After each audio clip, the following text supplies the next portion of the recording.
Welcome back, Week 5 preview. We're here live in the studios. Special guest this week. You know, we've been having a lot of polls lately of who the best guest has been. So far, Zool is the winner, much to Stephen Gindy and Joe S's dismay.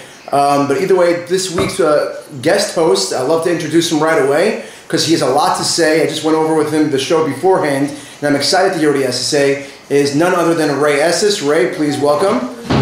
Ray, you know, a lot of talk going into this. We've been talking about doing this show for quite some time. We have. And, you know, off the bat, I want to get started. Tell me about the comments that you heard from Stephen Gindy and Zool. Like, something happened, and I just want to clarify that before we get into the previews. Well, yeah, apparently Stephen wasn't too happy with what Zool said. What did last week's show? The best defensive shortstop. Yes, the best defensive shortstop. Zool made the case that Teddy is the better defensive shortstop. Which I vehemently disagreed with, by the way. I think Stephen's just more polished overall. Teddy might make some flashy plays. Stephen's definitely more polished, but Teddy gets the job done, and you have a brother that's a pretty good shortstop and is maybe not the most polished, but he gets the job done too. Teddy is all-world out there, and he's playing with about 6 different injuries and doing an unbelievable job. We'll get to him, I'm sure. Definitely. He's been a great storied success this year. I know you can't really call it for comeback player of the year because he never really had a down year, but I think he actually, from all the players and the stars or former stars, he's actually showing up the most this year from all those guys. He's right now, I mean, mid-season, I think he's the MVP. I don't think it's even a question. He's definitely a top 5 candidate. Relax with the no question. But listen, I love you supporting your teammates. It's not even that. I mean, who would you put against him? He's hitting. I think he's like batting top 5. He's got hitting for power. He's playing great D. Listen, let the chips fall. They may. We'll figure out. But what was the prize quote that you had? So Zool kind of defended his comments by saying that he didn't just come in and talk and try and rile up Stephen as maybe Stephen thought. He actually spoke to members of it's Moneyball? Moneyball, yeah. He spoke to members of the Moneyball organization, and one in particular, who has to remain anonymous, talked about some errors that Stephen's been making in the field. And so, I mean, I find it hard to believe that 7-1 and probably the best team in the league. Was it a former? And it's a current teammate. It's not a former teammate. Not Ralph. It's not Ralph, although maybe he said the same thing, but it wasn't Ralph, or at least that's what I was told. So listen, I think we're being very unfair to Stephen. He's obviously top 2-3 players, if not the best player in the league. I'm a huge Stephen fan, by the way. And guess what? His record indicates exactly what he's been doing, and he's not only is he a great leader, he's obviously a great player, and he's always doing something right. So I think it's we're nitpicking at Stephen at best. And you know what? That's what this is for. That's what you do for the greats. You nitpick. Yeah, People say, "Oh, LeBron this, LeBron." No, the greats get nitpicked, and you have to have thick skin at the end of the day. Absolutely. Let's get right into this week's preview games. We have a few pretty big impact games. One at the top of the standings and one at the bottom of the standings. So I think we're going to lead off with the top of the standings. We have your team going up against the aforementioned Moneyball organization. Yes. And you're actually fighting for top dog. And if you guys win 2, I believe you guys lock up a bye. I think so. I don't know if it's official because there's still 2 weeks to go after this. But if we won 2, which is tough. I mean, like we said, Stephen's great. He always has his team ready. He's 7-1. A split doesn't do us any good to catch up to him. He'd probably lock up first place if we only split. We're going for a sweep. That's what we want. It's not going to be easy, but we're up for the challenge. We have a lot of veterans. I love my team.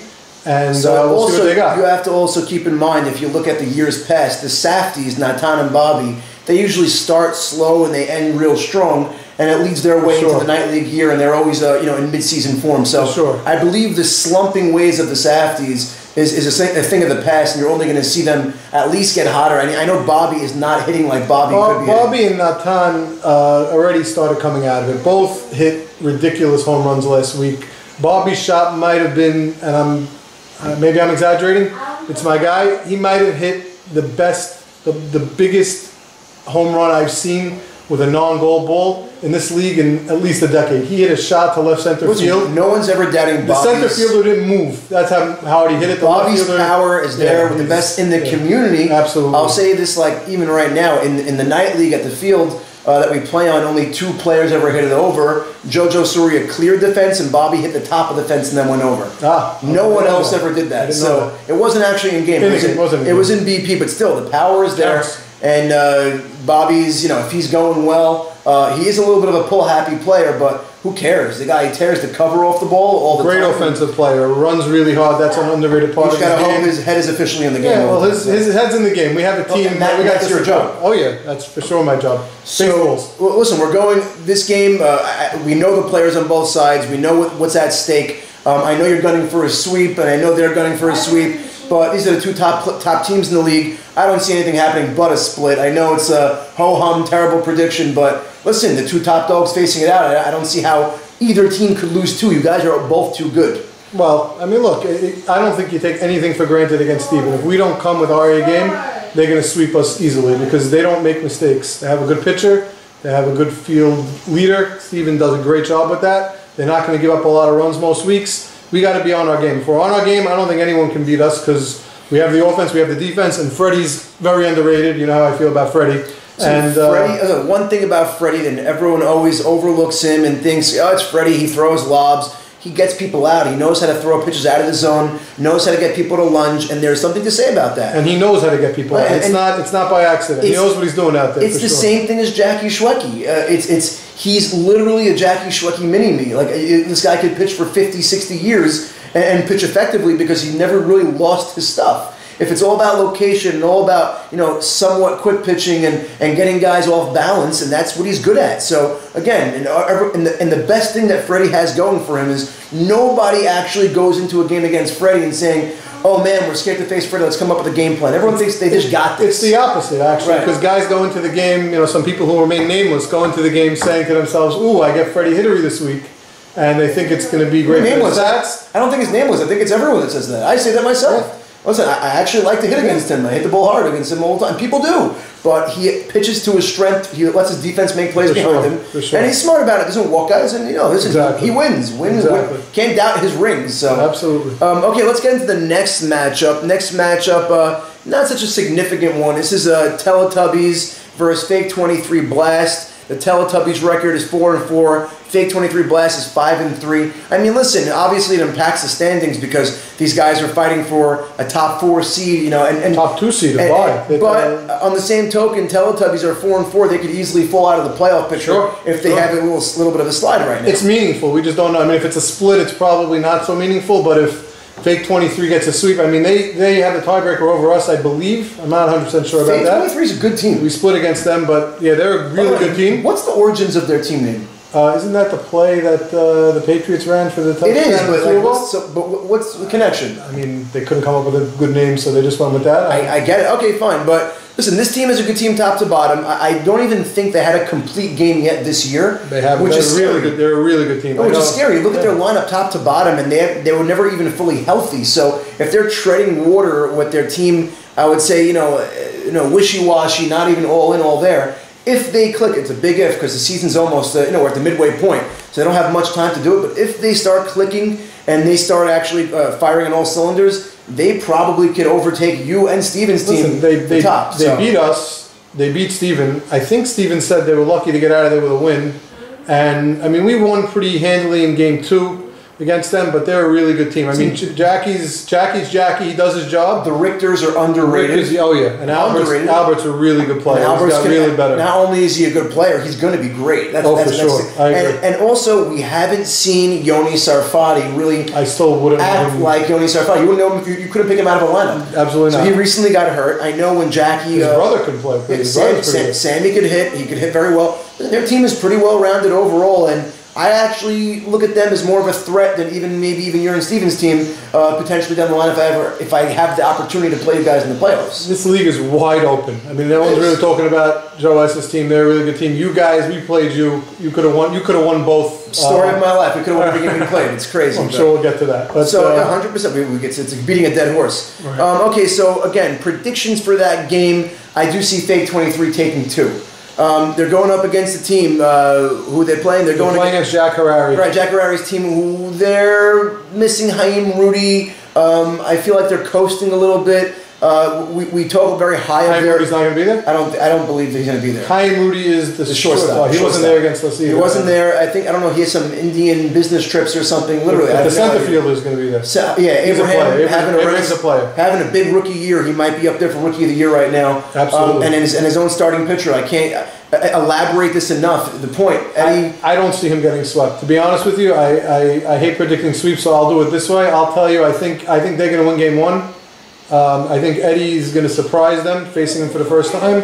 He definitely surprised us just with the way he throws and how consistent he is. He's definitely good. Game 2, we got to him a little. I think we all kind of got used to him. I see 2 tightly contested battles. I do. I see 2 like 3-2, 4-1 type games. I'll go split, but I'll go Harari in game 1, and then I'll go. I'm taking fake 23-2, and listen, hold me to it, whatever. Okay. Really, what's the consequence if I get it wrong? Really, nothing. You're the boss. Exactly. So next matchup is actually I would, and I know I'm involved in it, so it's tough for me to call it game of the week, but I think for playoff implication wise, it actually is game of the week. I actually want to call a third guest to the table right now.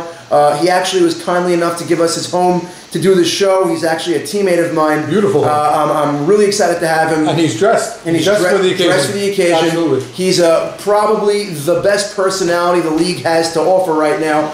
We really don't get a chance to utilize it. I'm going to move over. Underdrafted in the 7th round. Yeah, so I'll go out of the picture, actually. We got Michael Melech Solomon. I actually want to give you the floor a little bit to talk about our team, how we're going to be different, why we're going to be different, and why, I'm obviously in agreement with you, why we're taking 2 against Sammy Estes' Braveheart team. Yeah, no, we're taking 2 this week. It's a feel-good story because this was the team that we envisioned when you and I put this whole thing together. We didn't realize ourselves what a cog Saul would potentially be for us. So let's just update the audience for a little bit. Yeah. So we lost Wama for the year in China, looking for Yellowtail over there. We also and we replaced Hamachi. We actually replaced Wama. We got Mickey Epstein. Sol Cohen was out. Mickey's a good player. Yeah, Mickey's a good comparable player for Wama. Sol was out due to undisclosed lower body injury.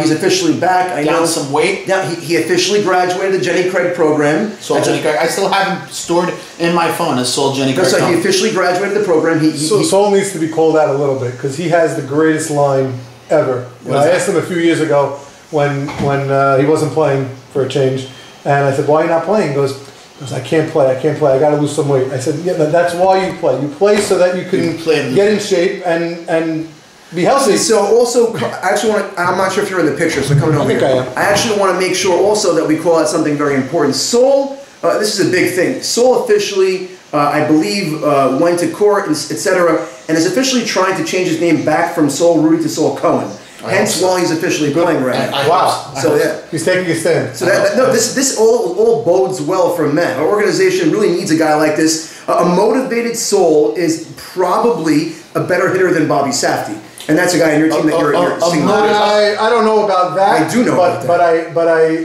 he's in the ballpark. That's for sure. Sol's he's a power hitter. So if you're watching, you have something to prove, my friend. 100%. Oh, you definitely have something. I'm going to make sure he's just showing up Sol will impress us all. Yeah, that's like putting your name in on the SAT. Listen, I think we gave enough time and camera space and airtime to Sol, but bottom line is our team's been missing this bat in the lineup, the 4-hitter. We have runners on base. We never cash him in. We're always right in every single game. We never close the door. Fault that on me as the pitcher. Fault that on the defense, missing a player or 2 every week. You know what I learned this year? That the saying when guys are playing out of position. I truly believe on a softball team. I've never been on a softball team where I felt guys were literally hitting out of position. Sometimes you have a lineup that's so strong you can literally pull it out of a hat, put guys anywhere, and we definitely don't have that luxury. We don't have that type of lineup. Guys who are hitting. We have guys who are one hitters who are asking to do more hit for power. Guys who are power hitters looking to get hit for contact. It's been a mess. And you know what? Let's even mention what we mentioned last week. We were fortunate enough to get gifted 2 wins. We did. These 2 wins, you know what? Usually being gifted 2 wins, you feel like, oh wow, we deserve it. We were in every single game. I know it's tough to say. DT definitely egg on his face after what happened last week. Couldn't field the team, but you know what? This puts us right in the race. If we win, we kind of control our own destiny. We control because our destiny. Bravehearts 3-5 is another 2-6 team. You control your destiny. You're 2-6 with 6 to play. Yeah, So you could finish the year 8-6. That's obviously making the playoffs. Even 7-7, you guarantee. I am so confident. I'm going to go out on a limb right now. I'm going to say we're taking 2. I'm going to And guess what? I've been saying this every week, so hopefully I'm right. I was right last week. We took 2. But hopefully I'm right again this week. We're taking 2. I think you need to get back behind the plate. I really do. I know you play good infield. You played a good infield against us. Yeah. But you need to control that game because this thing's happening behind Sam that would never happen if someone was facing the field who knew. There were 2 game-altering putouts at the plate that didn't happen because you weren't there. And not a fault to our And that's a direct consequence. I'm even talking about indirectly, just positioning guys and helping you through it. You're a rookie. Helping someone who's pitching for the first time. And against your team, I don't think there's no chance in hell that Melech would allow me to pitch a ball if there was no right fielder. Against you guys, I thought that strategy was going to catch on. What, no right fielder? But they had a right fielder against us every time. So again, I think we spent enough time on our games, and then I think we're going to move on. If you want to stay for the last 2 minutes of the show, by all means. Last segment, I'm hanging out. Melech leaves, I leave. So I guess that leaves me alone. I don't. No, keep him. I'm hanging out for the last 2 minutes. Okay, fine. So last matchup of the week is any given Sunday. This is the Monday matchup against the Magic Grits. Right? So, any given Sunday is Joe Safarati's team. Yes, it is. Joe Safarati's team. I do believe Joe is out traveling in Boston. Yes. Which he's at some sort of medical conference over there. Medical? Yes. So, I'm not sure. Yeah, Joe, yeah. Medical, yes. He works for Chase. Yes. No, but still, he's at the medical conference in Boston. All right. Why are you asking questions? Okay. And he's also missing another player, I believe. Days for bank employees. 100%. And he's going up against a team which is a decimated team, the Magic Grits. Magic Grits, listen, they this right could be now. A double forfeit. I sure hope so. So they are right now the laughing stock of the league, even though we're the team with any legitimate wins. Why do you feel that way? Any team that can't field the team, and when the opposing teammate, or opposing pitcher, which is myself, is trying to field them their pitcher, field them their outfield, and they still couldn't put it together, and they're missing 5 players, and they did make a trade, by the way. They do have players that did away. They have Joey Levy now. They have a bunch of guys who can play ball, but they have more to prove than we do. That's the lowest of the low. An 0-16 playing against you. You don't have a team, and the 0-6 team's trying to get you players, and you still can't field. Not a good look for DT, and I'm going to say right now, he knows it though. He knows it. I hope our resurgence doesn't come back to bite him. No, it definitely will. Yeah, it definitely will. Did you play them yet? Last week we swept them. Oh, you swept them. There you go. So again, this is also some pretty big playoff implications on this game as well. Oh, for Not sure, as significant as our games, but still, this is probably next best if you're looking at playoff implications. If your prediction if Melech's prediction comes true, and you guys are 4-6 at the end of this week, then it's very possible that Joe S could be on a 6-game losing streak and be 4-6 tied with you. That would be absurd. You could go from 4-0 to in the middle of the muck trying to make the playoffs. That was our week 1 matchup, am I correct? Yes, that was our week 1 matchup. Diamond's team. Yes. Remember that? Yeah. Good pitcher. A lot of walks. More walks than I imagined he would do. But either way, listen, they're a good team. Like you said earlier, every one of these teams in this league has an opportunity to win the entire thing. It's a testament to the league. It's wide open. There is a 7-1 team, and there is a 2-6 team, and look at that. The 2-6 team. Listen. Either way, I believe that covers everything. I think we talked about almost every single team, any storyline there is. Looking forward to these upcoming weeks. The holiday weekend, it's going to be exciting. We have games in Brooklyn. We have games in Deal. We'll talk to you about this again next week to recap. Again, the surprise guest next week. Stay tuned. And I hope you guys enjoyed our co-guest this week with Melech and Barry. And again, I'm the only person under the age of 35 that calls you Barry. That's a stat, right? Yes, because you weren't even born when they stopped calling me that. Well, I was introduced to you as Barry, so you're always Barry. In my phone, you're not Ray, you're just Barry. And you are Sam Max Sutton. Right, no problem. There's Prince, there's Madonna, then there's Barry. So either way, and Melech, right? Oh wow, the presence of greatness. So it's been a great week, great show. I'm excited for you guys to watch this. Have a great holiday weekend. We'll talk to you next week, and stay tuned. Good luck. Take care.